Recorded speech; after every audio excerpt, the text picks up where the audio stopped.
This is a Rogue Media Network podcast.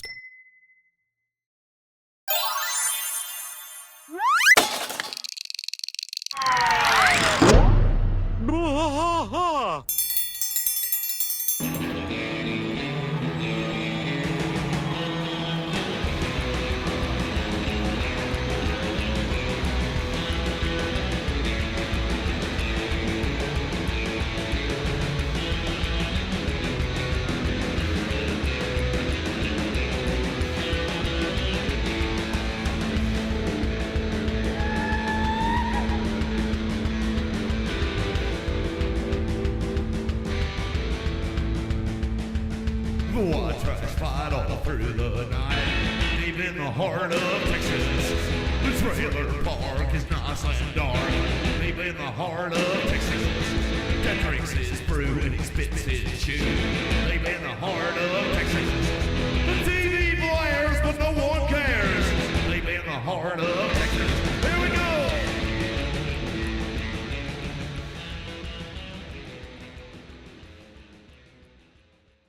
Hello. Yeehaw. Welcome to King of the Hill podcast. I'm Mike.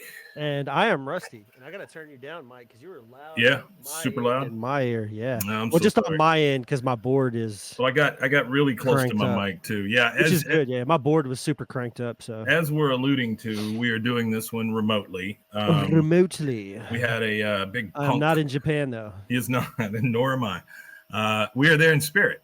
Anyway, had a big concert yesterday, did a bunch of stuff, and so I'm dragging us along today. Rusty was ready to go. I was the one dragging today. But all good. We have season 6, episode 21, the penultimate.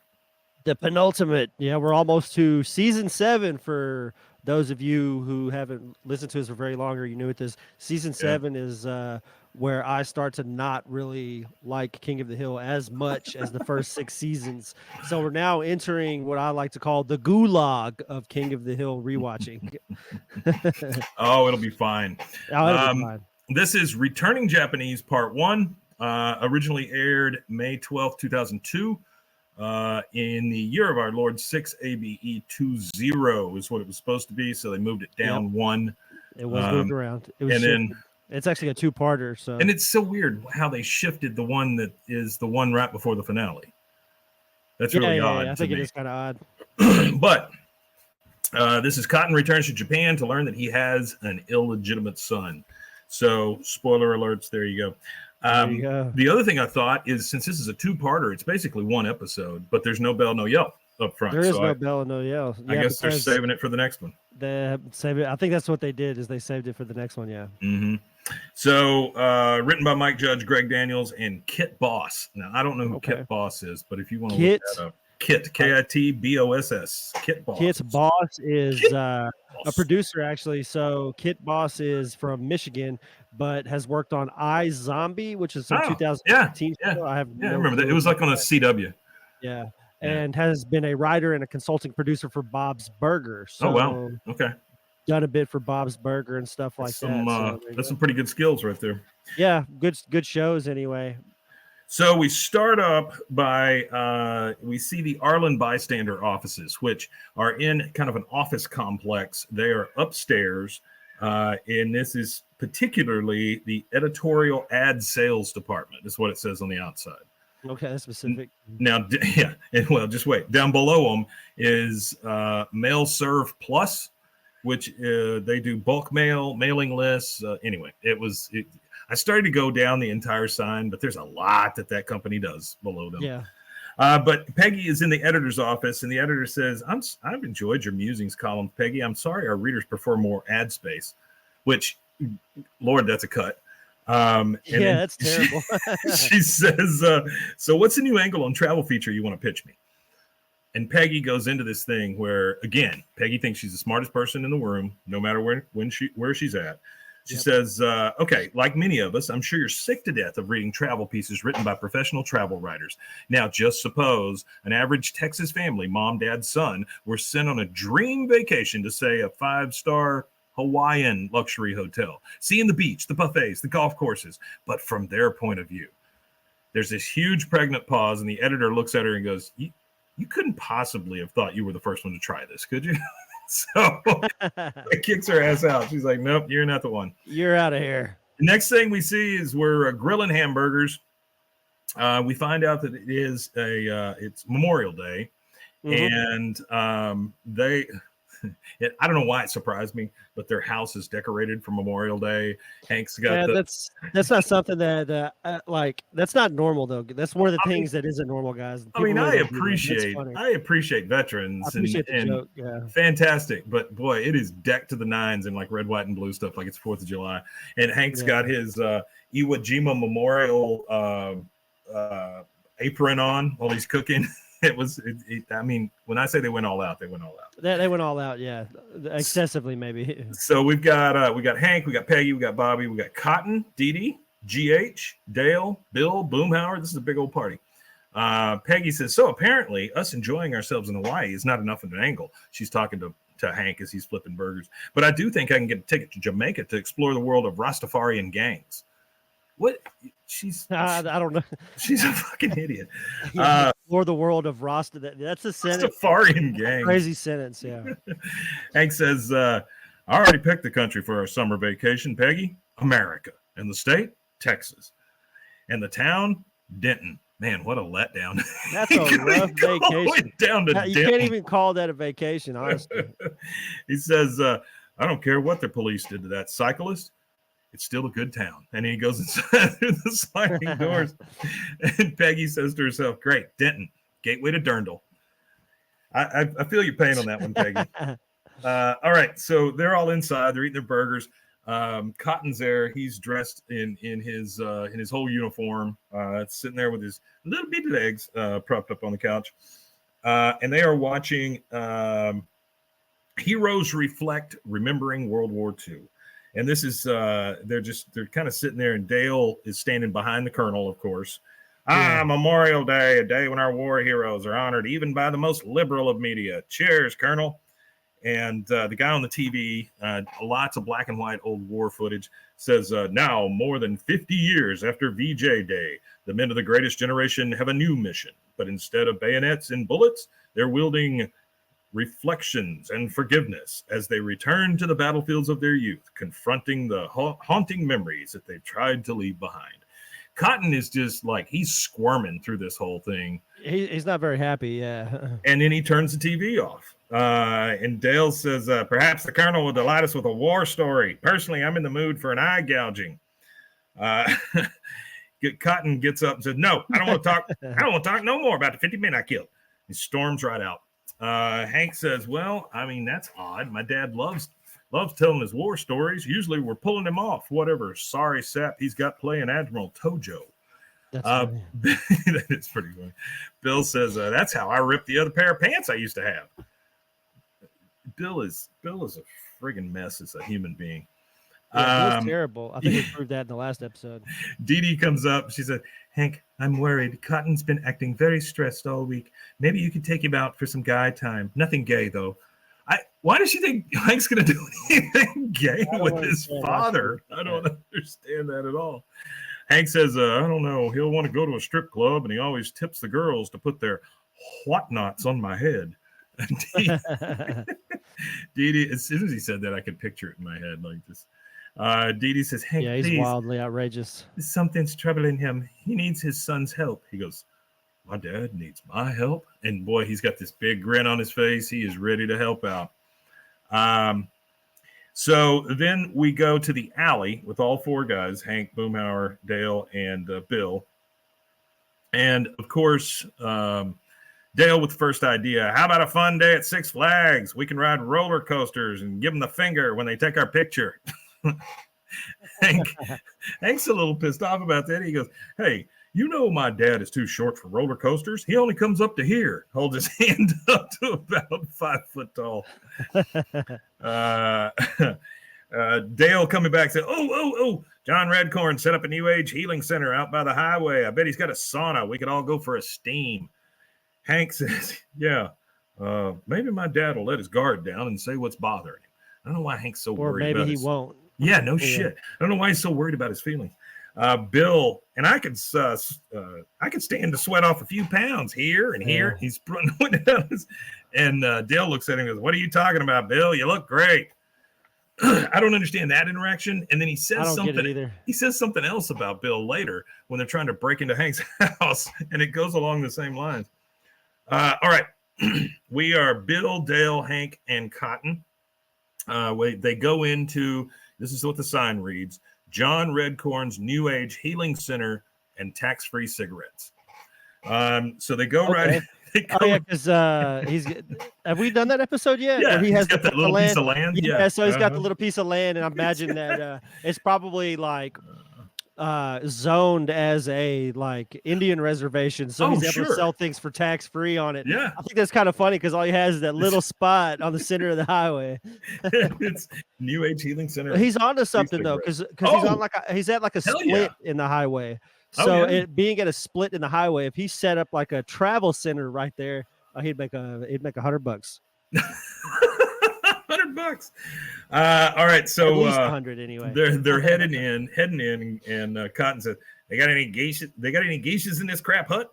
He goes, "They just kind of walk in." Hank says, "Hi, John Redcorn. We're looking for something to relax my dad. Maybe we could use your steam room." John Redcorn turns around and goes, "It's a steam room and it's a sweat lodge. It's one of the most intense spiritual experiences known to my people." Hank says, "Are you talking about that thing by the porta-john that looks like a compost heap with garbage bags on it?" And he says, $20 each. So they get into the sweat lodge. All five of them are sitting. Let's see, 1, 2, 3, 4, 5, 6 of them, I guess, huh? Mm-hmm. They're sitting around inside this sweat lodge, which, if you've ever seen it on movies or TV or whatever, it is just like a big tent. It's just dark, and the only light is the fire, and they keep pouring water on it so it'll steam and steam and steam. But all these guys are sitting around, no shirts, just in towels. Sweat lodge in it, yeah, a little scary. Inside the sweat lodge, John Redcorn says, "We bring 7 hot stones into the center of the lodge. The heat will cause the body and mind to release their toxins. I must warn you, things can get a little trippy." And Hank whispers over to Dale and says, "For $20, I could have sat in the truck with the windows rolled up." So it goes a few minutes. Funny. Yeah, it goes a few minutes. They keep sweating. They keep steaming. John Redcorn keeps feeding the fire. And now we see Bill. Everybody's so sweaty and gross, and the steam's everywhere. And you can see it's going lighter. You see a little bit of steam, a little bit of sweat drip off of Bill, fall on the ground. And he goes, "Well, that's it. That's the last of it." And then he has sort of a vision. And what Bill has, honestly, is probably the best case scenario in any of these. Yeah. He's naked on a motorcycle, and he's going as fast as he possibly can, freaking screaming. And then we see that he is doing a big jump off of a giant fork into a big blueberry pie. And so he said that's how he's going to die. So, he goes, "Dale, I know how I'm going to die." Yeah. It's a hell of a way for Bill to die, though. It's not a terrible way to die. Yeah. If you're going to die, Bill, you got to die. Like, you got to go out with a bang, Bill. Eat your way out of this pie. I mean, your heart exploding from fatty foods bang either. That's true. And he goes, Dale. Dale now has one. He has a vision. Dale is smoking a cigarette. He's in bed. He looks over and he says, "Was it good for you too, baby?" And what we see sitting in bed with him is a giant praying mantis who then takes his claws and clips Dale's head right off.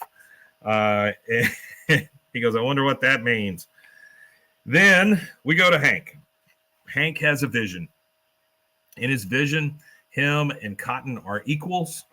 And Cotton is talking to him like he respects him, like he loves him. And he says, "Yes, Sweat Lodge was a wonderful idea. I waited my whole life to tell you this, boy. You're a good son, and I'm switching to propane." He puts his hand out to shake his hand. He goes, "Oh, thank you, Dad." And then he kind of comes to. He looks around, and he's right next to John Redcorn. He had his hand out like he was shaking Cotton's hand. All right, last but not least, we have Cotton. Cotton looks around, and he sees everybody in the sweat lodge, and then he sees a guy come in, a Japanese soldier. The Japanese soldier then turns into a zombie, and he goes, "Huh? Hey, I know you. I killed you. I bazookaed you." And then you see another one and another one and another one, and all these zombies start showing up in this tent. He goes, "You, I got your teeth at home in a jar. You, I just shot through the heart."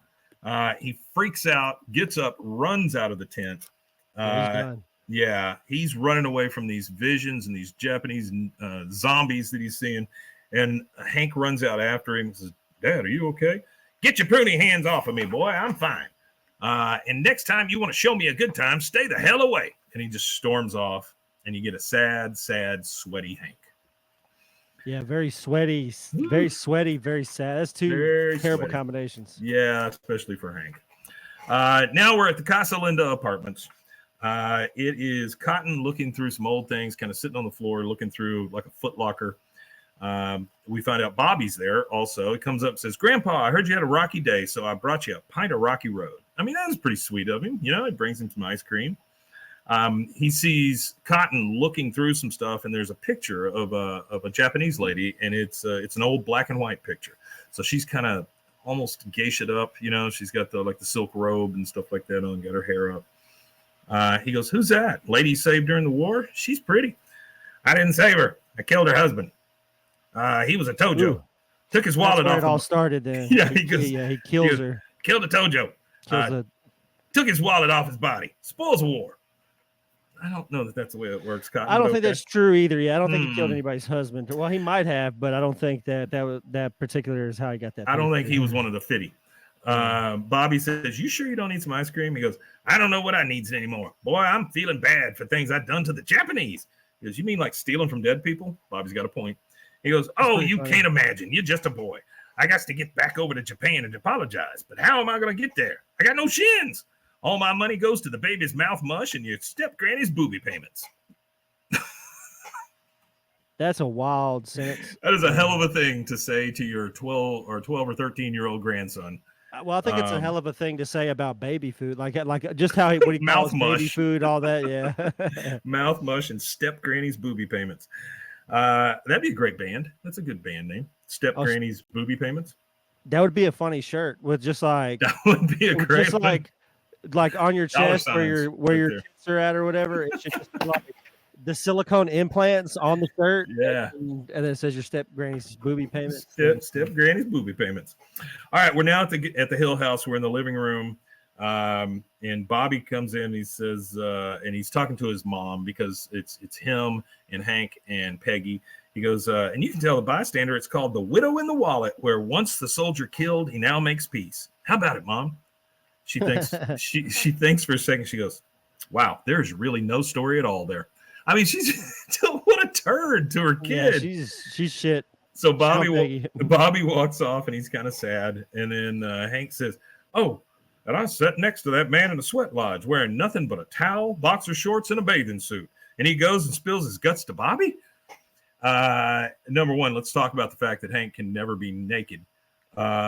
He's got a towel. Yeah, he was wearing a towel. He's got his boxer shorts, and he's got a bathing suit on all at the same time while he's in this sweat lodge. His balls must be the sweatiest things in the world. Peggy responds and says, "Well, this is not about Bobby. This is about a man who for 50 years denied any human emotion so he could hide from his haunting memories of war, ruining his relationship with his son until fate gives him one final chance to fight." No, it's still not an interesting story. Like, she says all of this beautiful stuff. Like she could write this great story. Nope, never mind. We're back at the Arlen bystander. Peggy's pitching stories to her editor because she's trying to save her ass, honestly. And she goes, "And I thought of this one in the tub. Canada, not just America's hat." The editor says, "I'm sorry, Peggy." She goes, "How about this one? I see London. I see France." The editor goes, "Nice try." She goes, "Wait, I do have one last idea. I call it Widow in the Wallet." And the next thing we see, it cuts to Peggy running and leaping and sliding down the stairs and just putting her hands out like she's at the end of the Titanic and saying, "I'm going to Japan." And then that's where we get our first commercial break. So we'll be right back. Yes, sir. You got it.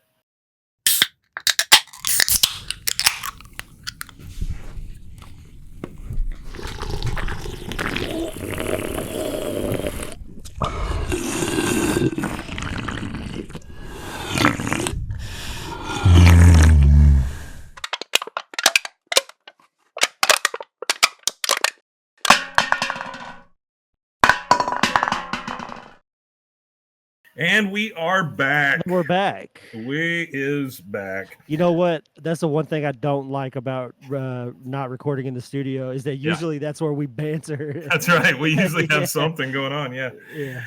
All right. So we're back from that one. Now we're at the Hill dinner table. Peggy is sitting there and Bobby is sitting there. And That's got to be a Hank. tough dinner table to sit at. Oh, I can't even imagine. Like, The food can't be good. The food's tension, bad. the tension, tension's bad. Yep. Oh, yep. man. And Peggy's in it for herself. She goes, the bystander got the Japanese Tourism Bureau to give me 2 first-class tickets, but I traded them in for 4 coach seats. I could have gotten 5, but what are we going to do? Take Luann? What an asshole thing to say. Whoa. Like, what are we going to do? Take Luann? Yeah, he's tough with her, man. Bobby says, I can't believe I'm finally going to Japan. I guess I never really wanted to go there, but I still can't believe it. Hank says, I don't know, taking my dad to Japan, it's a 20-hour flight, and we'd have to give him passports. And what if he falls into his old habits of, killing them? he's got a point. Yeah, I mean, I'd say that's valid. Yeah. What if he falls into his old ways and kills him? Now we're in the alley. We got all 4 guys. Hank says, believe me, I'd rather go to Denton to fix this problem, but there's no Japanese there. I checked the phone book. We're getting in a little bit of racist territory here. It's getting a little sketchy. It's getting a little tough. I checked the phone book for Japanese people.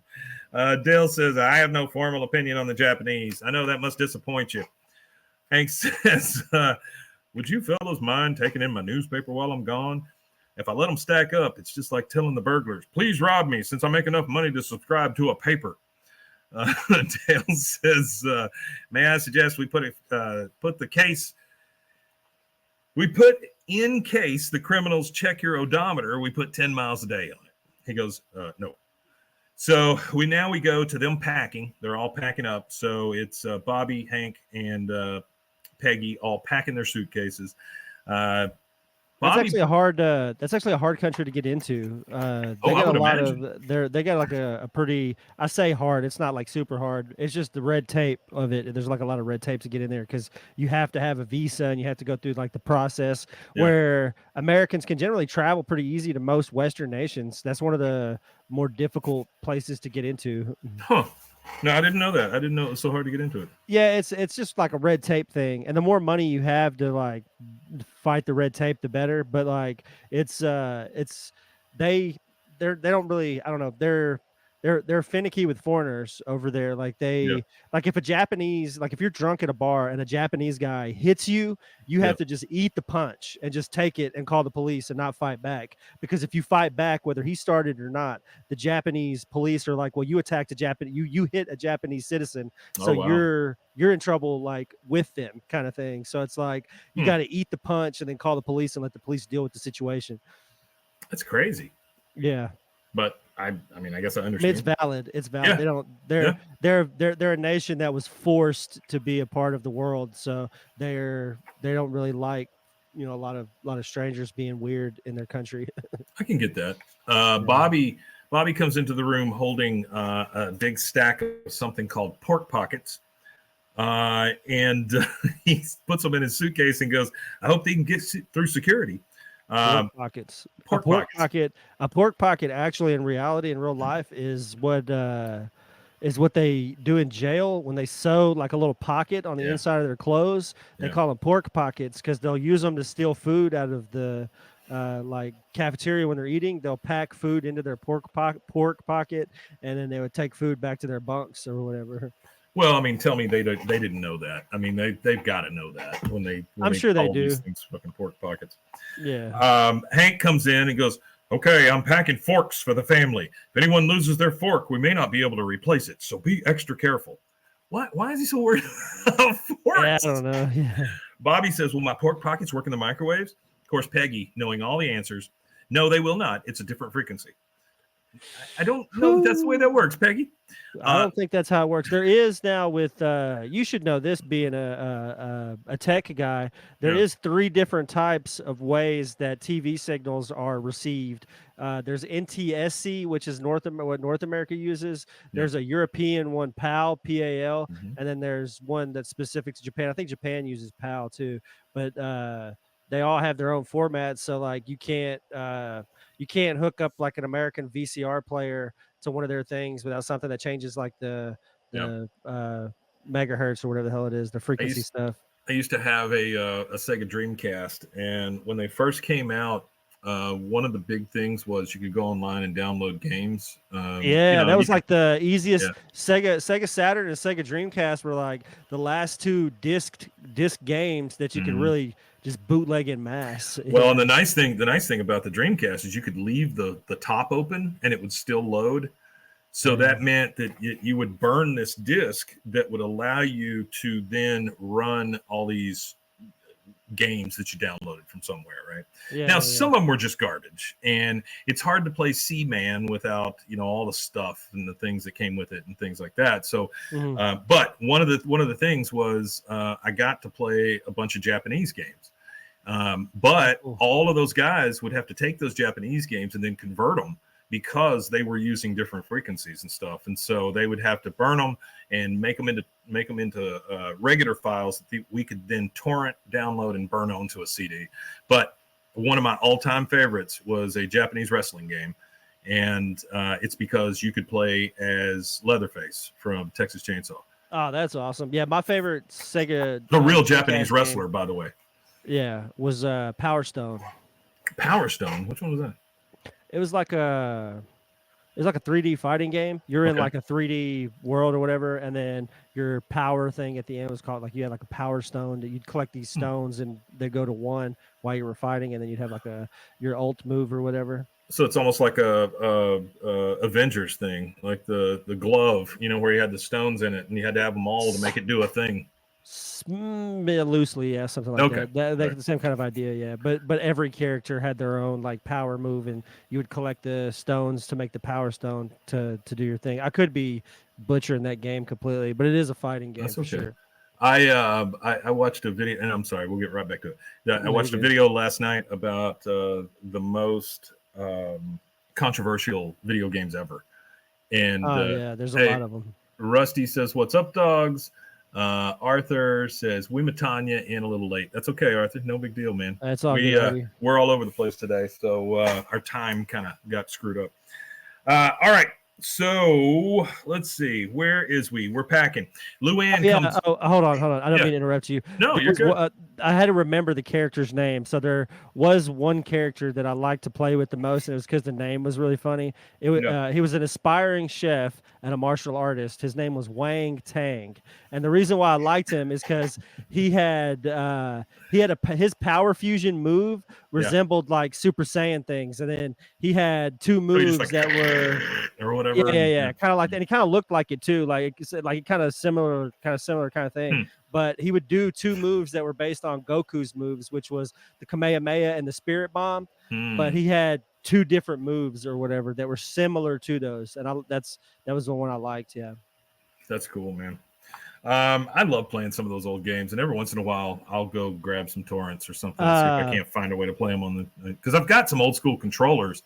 Anybody that's got USB Amazon. Yeah. Anybody that's got Amazon Prime right now, they do free game giveaways all the time on the Amazon Prime Gaming, like on on the gaming thing. One of the games they have right now is a remastered version of the Gargoyles game from like Sega and Nintendo and stuff like that. And they've got it's cool because you could do it while you're playing, and you just hit like I think it's like one of the bumpers. You just hit the button and it changes to the graphics. So while you're playing, you could go to like modern graphics. And it's seamless too, because I was doing it for fun while I was fighting, just to see what it looked like. And it'll go from 2024 to 1995. It's pretty cool. Yeah. So it goes to like a 16-bit versus modern graphics. Yeah. Maybe even less than that. It might even be less than 16-bit when that game came out. Honestly, I can't remember. But either way, it's got like the little button, and you can like toggle it while you're actively playing with. I think so. Maybe 16. Yeah, it's one 16. Of them. It's probably 16. Yeah. All right. So Luann comes in. She's a very, very happy person, by the way. Hey, Ladybird and Luann is here. We're going to have a sleepover at my house, girlfriend. Hank comes up and says, "Now, listen up. I'm only going to read this once." And he has a letter in his hand. "Hi, my name is Ladybird. I like long walks, my arthritis medication, and 2 cups of kibble a day. I'll try to outsmart you and get 3 cups, but I know you're too clever for that, Miss Platter." She comes over to Hank. She's like, okay, Hank, I don't think she wrote this letter. Hank just goes, trips off. I mean, he's just like, screw it. She can't take care of my dog. Trips off. All right. So now we're at the DFW airport at the international terminal. They are starting to move up to get on the plane to go to Japan. 20-hour flight. Jesus. That's a long flight. Yeah, I mean, of course, there's a lot of Japanese in line. The person taking the tickets is Japanese, all of this stuff. He is starting to kind of get those little flashbacks, but he's in line. For some reason, he wears his uniform the entire time. But I don't understand that. I didn't know why he was in that the whole time. They're waiting and waiting. And Peggy says, all right, one last thing, people. If anyone gets lost in Japan, we'll meet back here. How the fuck does that? It makes no sense. Just get back to this airport. Okay. He's starting to see these dead Japanese all over the place, right? He'll look at somebody, they're Japanese, boom, they're a Japanese zombie all of a sudden. Yeah. He looks at the ticket taker and goes, she's a Japanese. Hank says, Dad, they're called Asians now. He goes, what? What if she knows what I've done? What if they get angry? They can fly at you. I saw that Crouching Tiger program. That is a very, very fine joke. They all get into the plane. Hank and Bobby settle down in their seats, and they've got a couple of magazines with them and stuff. And the attendant comes up, and she says, sir, you are in an exit row. Will you be able to assist other passengers in case of an emergency? Hank, of course, absolutely. I mean, just like nothing happened. He is, yes, sir, I will do that. She says, is your son under 13? He has to be 13 or older to sit in the emergency row. Hank says, he is 13. Then he thinks about it for a second, taps her on the shoulder and says, to be honest, he's a great kid, but in an emergency, I don't know. And Bobby goes, Dad. He goes, I'm sorry, Bobby. Bobby gets up and he goes, what can I say? He's right. And just walks off. He goes to get another seat. Okay, so we're back in the alley with all three guys. We get yep, mm-hmm. A paper is thrown at the house. So I don't know what time it is. It's either very early in the morning or they still had an afternoon paper. One or the other. Right? Yeah, I think it might have been that. It might have been an afternoon paper. It's sure what it seems like. If they're, you got to think if this is truly a suburb of Dallas, like it could possibly be. You got to think at this time this show was coming out, there probably was 3 Dallas papers. They probably had a morning. They probably had like a morning paper, an afternoon paper, and an evening paper. I would imagine. Could. Yeah, they absolutely could. I don't know if the Dallas paper did that, but I know they at least ran 2 a day at that time. Well, I think a lot of papers did that. I mean, that used to be the model. It was news all day long. Well, not only that. Matter of fact, when I lived in England in the 90s, they were doing 2 mail runs a day too. You'd get mail in the morning. Yeah, you'd get mail early in the morning, and then you'd get mail later on in the afternoon too. So you could potentially send a piece of mail, like if it was within your local area, you could potentially send a piece of mail that same day, and it get actually delivered to the person that same day. I think that's the whole concept behind it, because it is a really small, compact area. So if you can run mail twice a day, there's an opportunity for you to get an important. I mean, people don't do it anymore. Yeah. I mean, you don't need it anymore with the technology nowadays. But if you wanted to get a message to somebody pretty quick, you could send a letter and get there the same day, kind of thing. No, I get what you're saying. Yeah. But they get a newspaper thrown at Hank's house, and Dale, of course, freaks out. Oh my God! And he goes after it. He rolls on the ground to get to it. Burgle averted. He picks up the stupid newspaper.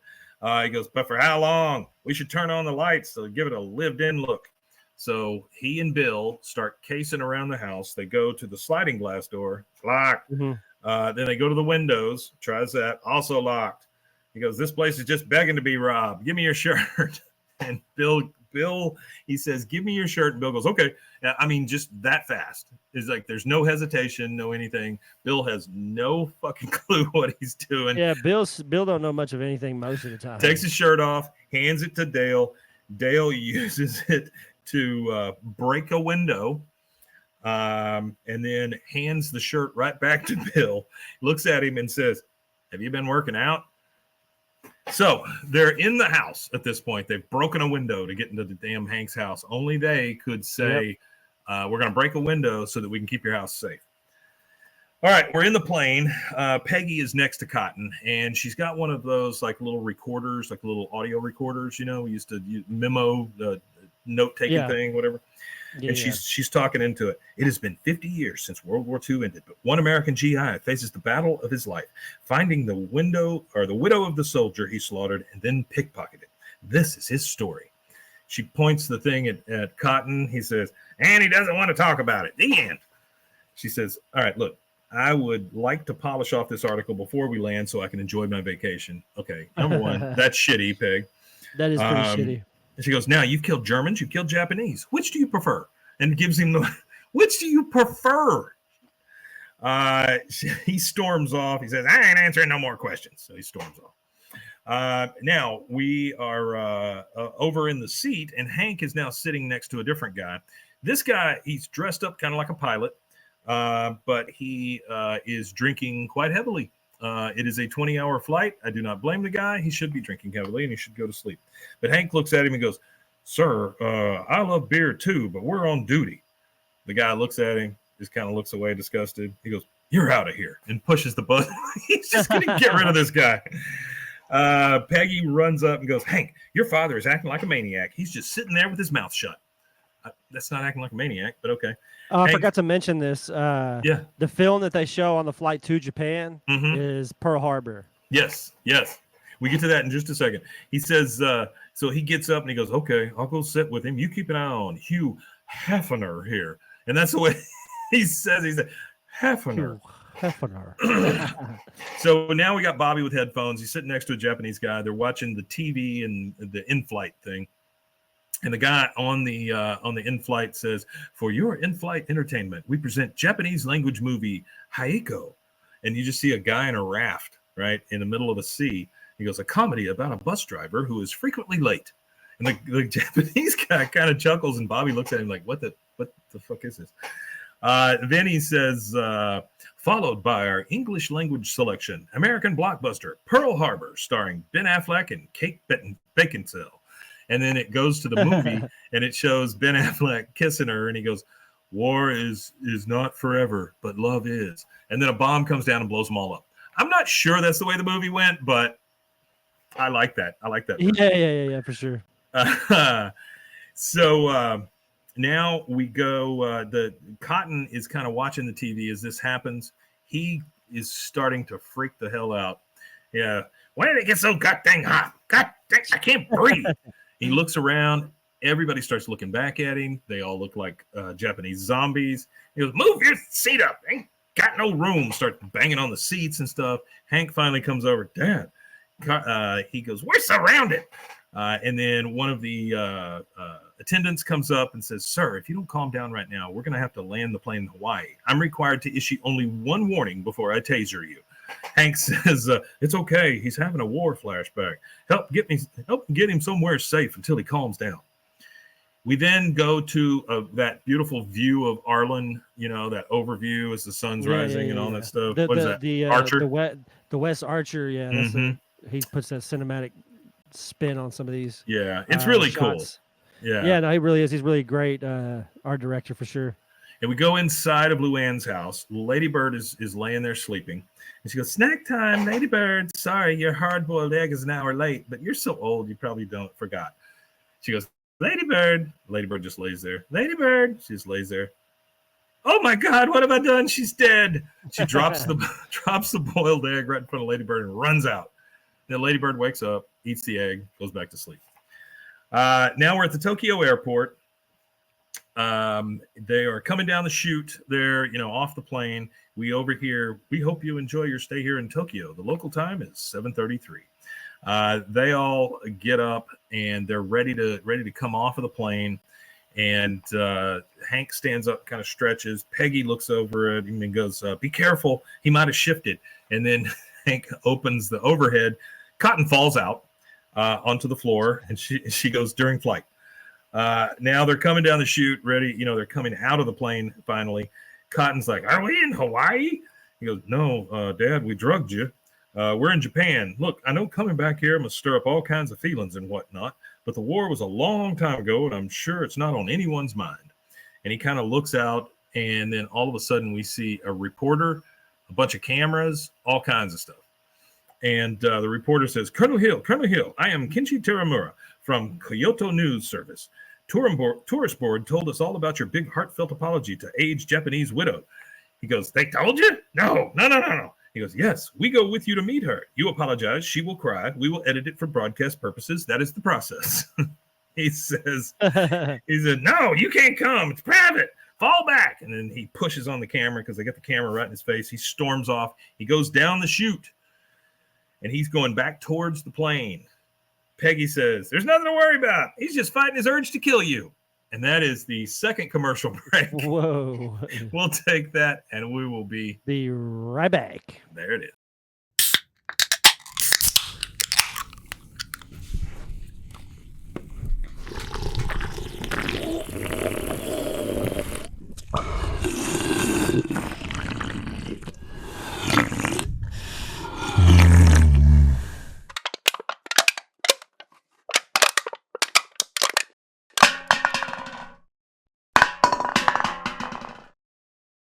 And we are right back.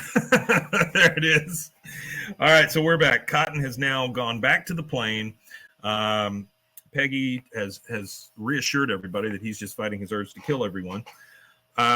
So we're back on the plane. Hank is looking and he sees Cotton sitting in one of the seats still. Dad, he goes, you work at a gas station. Fuel this thing up. Fly me back to Texas. He goes, dang it, Dad, there's no place I'd rather be, but we came here so you could make your peace with the widow in the wallet. Goes, not with all them cameras out there. I just needs to say my sorries in private. How am I going to get past the paparazzi? And he looks out and there's a bunch of paparazzi. Paparazzi.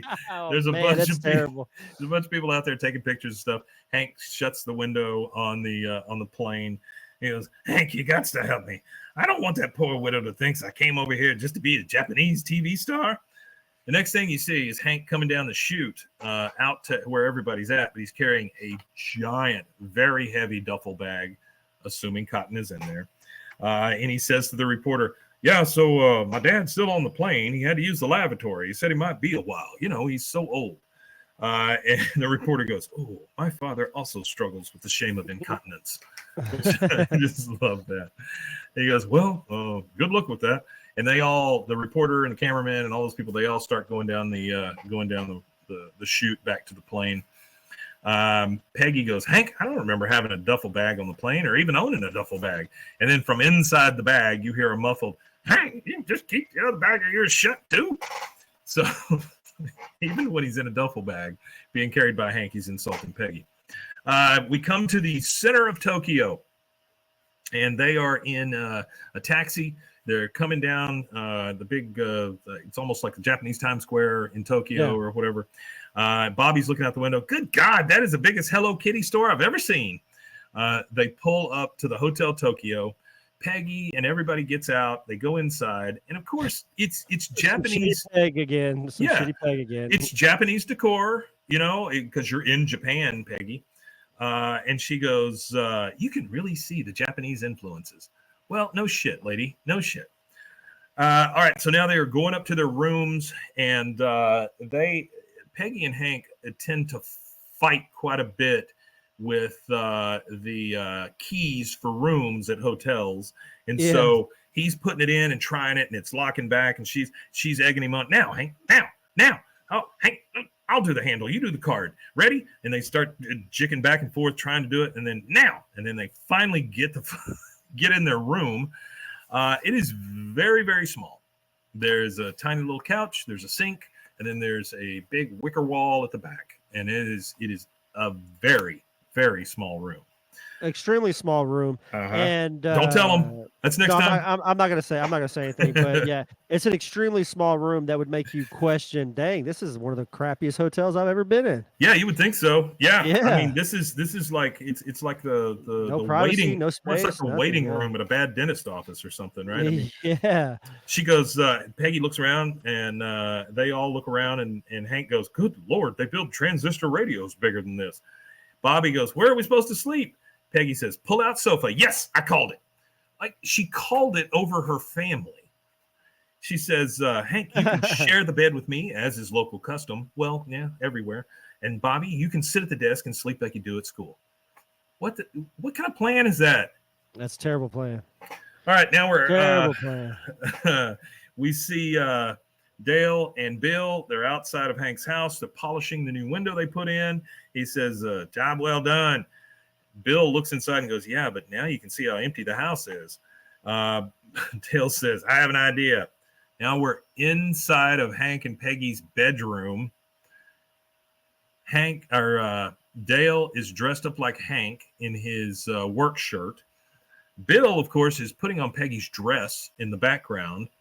And Arthur says, "Baby sleeping in the dresser drawer," which is cotton. Which is what I have cotton for Hank. Yep. And then he looks over at Dale and goes, "Can you zip me up, Hank?" I mean, this is a creepy damn thing they got going on here. Yeah, it's a tough little really weird little exchange. We go over to Luann's house. She's bringing in another dog that looks just like Ladybird. She goes, "Okay, Pound Dog, your job is to pretend to be just like that dog over there, but just not so dead." Then that one goes over and sniffs Ladybird. Ladybird gets up, starts growling. They start running around, chasing each other. And she goes, "Oh, my God, it's a miracle." Wait, you're getting each other mixed up. Like she can't tell which dog is which. Yeah. Now we go over to, we're back in Tokyo. We are in Cotton's room. He goes, "Dad, I'm here to offer you my services in finding that woman." What a weird thing to say. That just I don't know. That was really weird. And honestly, it makes you think. This mystery woman, was she, like did he kill her husband? Was she just actually a prostitute? Maybe, like there's with his dad. Whatever he says, you honestly really can't, you can't really take it as truth. No. And then you got to really think of how heinous, or not heinous, I don't want to say that, but how wild of a situation it might have been how he met this lady. She could be a stripper, a prostitute. She could be anything. Yeah, she could be anything. A nice lady, which, that's true too. She could be anything. Absolutely. He says, "I can at least see over some fences you can't," which, I mean, that's totally true. He goes, "Nah, I'm saving it for tomorrow." He seems very calm, by the way. "Nah, I'm saving it for tomorrow. Got to get the good night's sleep in case apologizing is harder than I think it'll be." And by the way, he has no pants on. Yeah. Hank says, "I'm really proud of you. It takes a war hero to kill 50 men, but it takes a gentleman to apologize." He says, "And I couldn't have done it without you. Getting me on the plane, putting me in that bag, getting me off the plane, buying me them mints." Hank says, "Well, thanks, Dad. I've been wanting to do this for a long time." Stands up and puts his hand out to shake it. And then there's a knock at the door before he gets his hand shook. "Mr. Hill, valet, here are the roses. My apologies. I was unable to find the brand of cologne. Here's the map for the addresses you requested and pants." He just shuts the door right in his face. And from behind the door, you hear, "The cologne has displeased you." Hank said, it's just a great throwaway joke. Hank says, "Dad, what's going on here?" He goes, "I pooped myself." "Yeah, that explains the cologne in the new pants." He goes, "Well, what about the flowers and the map?" And then you see some dye starting to run down Cotton's face.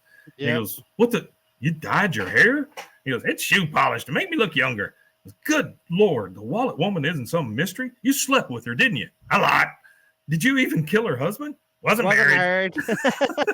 See, here we go. Yeah. Here we go. Yeah. The layers are being peeled back. He says, "God dang, she's no window. You're no gentleman. You're a dirty old man. And I think I almost shook your hand." And he storms right out the room.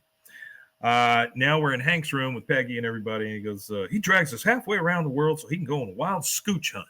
Now, I have never heard Hank use the word scooch, but yeah, me either. Yeah. Wild. Yeah, we just did. She says, Peggy says, "This is terrible. This is not the story I sold to Arlen Bystander." Of course, she's worried about the story. She's not worried about anything else that's going on. And already wrote on the plane. Well, she's a freaking awful person. Bobby says, "But this story's even better." She goes, Cripple returns to Japan with regret, not for the 50 he killed, but for one he loved. Yes, I would not be surprised if they turned this article into a movie. Hank says, "Hollywood's not going to want to make a picture about an adulterer." Hank, I don't think you've seen any movies. She says, "Hank, no one cheats on his 40-year-old wife with an 80-year-old girlfriend." And then we get a knock at the door, and it is Cotton. You can hear from behind the door. He says, "Hank?" Hank looks at Peggy and says, "Tell that lying bastard I'm not here. I'm going to go to the sink and take a shower." So he goes there and he takes off his shirt and he starts trying to do like a horse bath in the sink. And Peggy opens the door and he overhears Cotton telling Peggy, "I needs a picture of Hank and Bobby to bring to is it Michiko? How do you say her name? Michiko? Michiko. Michiko. Yeah. Michiko. Yeah. He goes, I need a picture of Hank and Bobby to bring to Michiko. Show her what I've done with my life. Peggy starts, I have a lot of pictures of me. Here's one of Hank and Bobby and me. Again, I got a lot of pictures of me. Doesn't even think about what she's saying. She says, I got a lot of pictures of me. Oh, here's one with me, Hank, and Bobby. This'll do. And I thanks you. She shuts the door. Peggy says, nobody brings photos of their son on a booty quest. Okay, we got two things that have happened here in this episode. One is Hank has used the word scooch to refer to chasing ladies, right? Why are you saying the word scooch, bud? Yeah, scooch hunt. And then we got Peggy saying booty quest. So if nothing else, I would love a shirt with just Peggy's face on it and her just saying booty quest. I just think that is the greatest thing ever made. Hank says, and I called him a dirty old man. I owe him an apology. He goes to open the door and it won't open. He turns to Peggy and says, Peggy, can you turn your feet sideways? I can't open the door. Another just fantastic throwaway joke. Just, Peggy, move your feet because they're so damn big, I can't open the door. Now, we're on a taxi ride with Cotton, and they pull up to this hotel or I'm sorry, an apartment complex, I would assume. They all get out. Hank says, this is it. The squiggles on the address the concierge gave us match the squiggles on the sign. What a wild way to have to go someplace. Yeah, that's crazy. The squiggles match. They get up the nerve, or they go up and they find Cotton. He's standing there with the roses in front of the door. He's not knocked yet, but he wants to knock. And he's trying to get up the nerve. And they come up behind him and he goes, you can do it, Dad. He goes, what if she doesn't remember me? It's been 50 years. He goes, I think it'd take a lot longer than that to forget you. And that's very true. Yeah. He goes, thanks for coming, Hank. You're a good son. And then they actually have a freaking handshake, which is nuts. And he goes, okay, here goes. He knocks on the door, and they're all waiting. And guess what? To be continued. To be continued. That is it. That's the penultimate. You know what?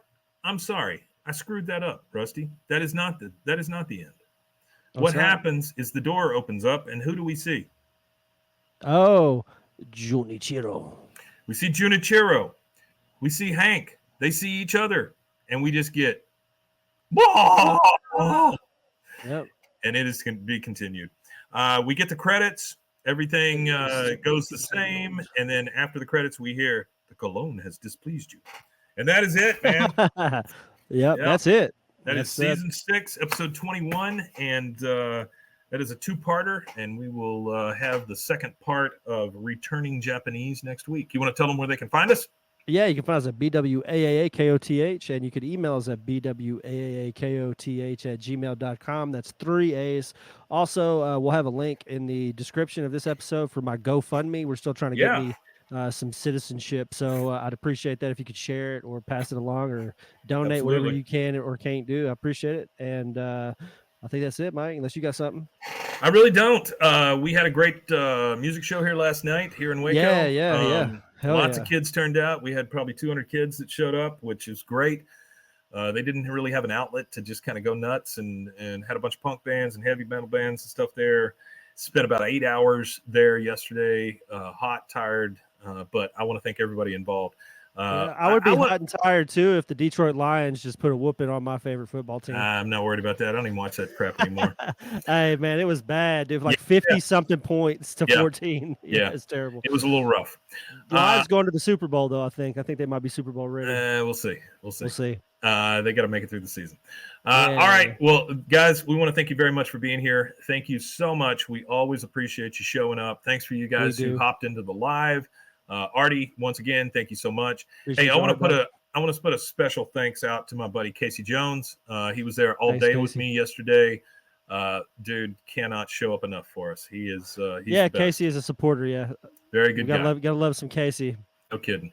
All right, guys. We will see you next time. And there's just one thing left to say. That's Wimatanye. Wimatanye indeed.